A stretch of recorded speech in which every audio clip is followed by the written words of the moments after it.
નમસ્કાર દર્શક મિત્રો, આપ જોઈ રહ્યા છો તહેલકા ન્યૂઝ। હવે જોઈએ અગત્યના સમાચાર। પ્રથમ મહિલા ખો-ખો વર્લ્ડ કપ વિજેતા ટીમના ખેલાડી અને ડાંગની દીકરી કુમારી ઓપીના ભીલારનું ડાંગ જિલ્લામાં ભવ્ય સ્વાગત।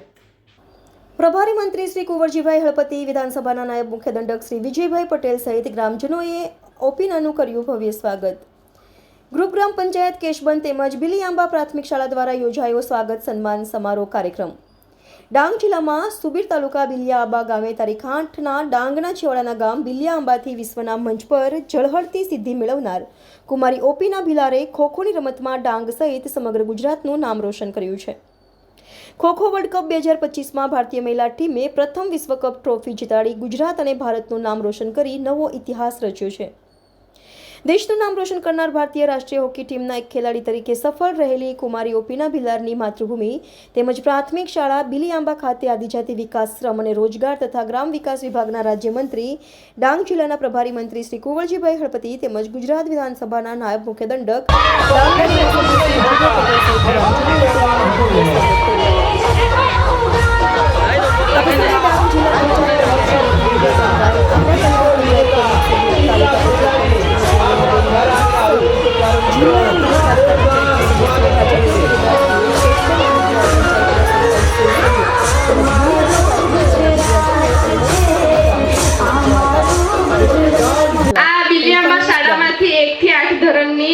અભ્યાસ કરીને અહીંયાથી ગઈ છું। હું ધોરણ 4 માંથી ખોખોની રમત રમતી હતી, જેમાં નરેન્દ્ર મોદી સરની હસ્તે જે ખેલ મહાકુંભ ચાલુ કરવામાં આવ્યો હતો, તેમાં અહીં આપણા બિલિયાંબા શાળાની જે ટીમ હતી તે સ્ટેટ લેવલ સુધી જઈને મેડલ લાવી અને તેના થકી ખેલ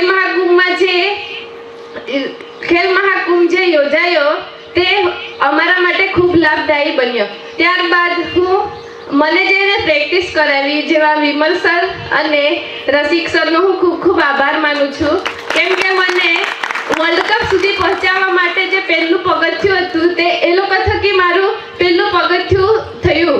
ત્યારબાદ હું ધોરણ 9 અને 12 સુધી આપણને આપણા વિસ્તારને તો એમને ગૌરવ અપાયું જ, આપણા સમાજને પણ ગૌરવ અપાયું, ગુજરાતને ગૌરવ અપાયું, દેશને ગૌરવ અપાયું।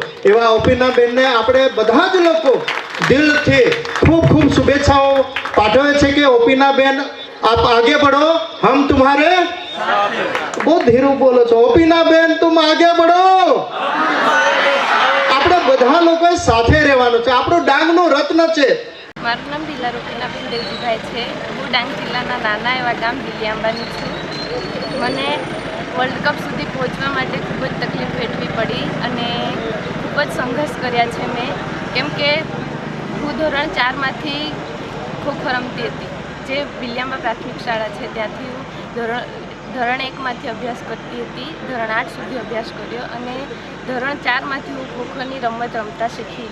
ત્યારબાદ ખોખોની રમતમાં હું સારું એવું પ્રદર્શન કર્યું અને સ્ટેટ લેવલ સુધી, નેશનલ લેવલ સુધી પહોંચી અને તેમાં મારું પ્રદર્શન સારું હોવાથી આપણે સ્પોર્ટ્સ ઓથોરિટી ઓફ ગુજરાત દ્વારા જે સ્કીમ DLSS ચાલુ થઈ હતી, જેમાં મારું સિલેક્શન થયું અને ત્યારબાદ હું ધોરણ 9થી 12 સુધીનો ત્યાં અભ્યાસ પણ ત્યાં પૂર્ણ કર્યો અને પ્રેક્ટિસ પણ મેં ત્યાં કરી। ત્યારબાદ કોલેજ પણ મેં arts and commerce college Vyara સુધી જ કરી હતી, જેમાં મને રમવામાં થોડી તકલીફ આવી કે સમર કેમ્પની સમયે મને લિગામેન્ટ ઇન્જરી આવી, જેના ઓપરેશન માટે મારે ઓપરેશન કરવામાં આવ્યું। તો ઓપરેશન પછીનું જે મારું સ્પોર્ટ્સમાં જે સંઘર્ષ છે તે વધુ હતું, કેમ કે ઓપરેશન પછી બધા કે તારાથી થાય એવું નથી, કે તું ના કરી શકે, પણ એ સંજય ગોસાળા સર હતા જેમને મને સપોર્ટ કર્યો અને મને ફિઝિયો માટે પણ એમને કરાવી આપ્યું। તેમાં મેં બહુ યોગદાન આપ્યું અને સારું એવું રિહેબ કરીને હું પાછી આવી। ત્યારબાદ મારું આ ખોખો વર્લ્ડ કપમાં 1 મહિનાનો જે દિલ્હી ખાતે કેમ્પ યોજાયો હતો, જેમાં મારું સિલેક્શન થયું અને 1 મહિનામાં જે પ્રેક્ટિસ કરાવવામાં આવતી તેમાંથી અમારું સિલેક્શન થવાનું હતું। જેમાં મેં ખૂબ જ મહેનત કરી અને વર્લ્ડ કપ સુધી પહોંચી. માટે હું ખૂબ જ આભારી છું. અને સર મને અહીં વેલકમ માટે જે સર લોકોએ મને સપોર્ટ કર્યો અને અહીં સુધી સર લોકો મારા માટે આવ્યા તે બદલ હું એમનો પણ ખૂબ જ આભાર માનું છું. જે વર્લ્ડ કપ જીતી ગયા છો, કેવું અનુભૂતિ થઈ રહી છે?